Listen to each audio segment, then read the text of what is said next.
Ernest Muçi nuk është përfshirë në listën e kombëtares shqiptare për 2 ndeshjet e radhës kualifikuese të botërorit 2026, pasi trajneri Silvinho vendosi ta linte jashtë grumbullimit.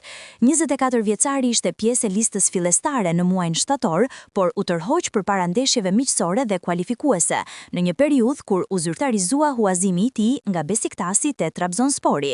Që nga ajo kohë, Muçi nuk është më ftuar nga Silvinho, duke shënuar periudhën më të gjatë jashtë kombëtares që prej marrjes së drejtimit nga trajneri brazilian.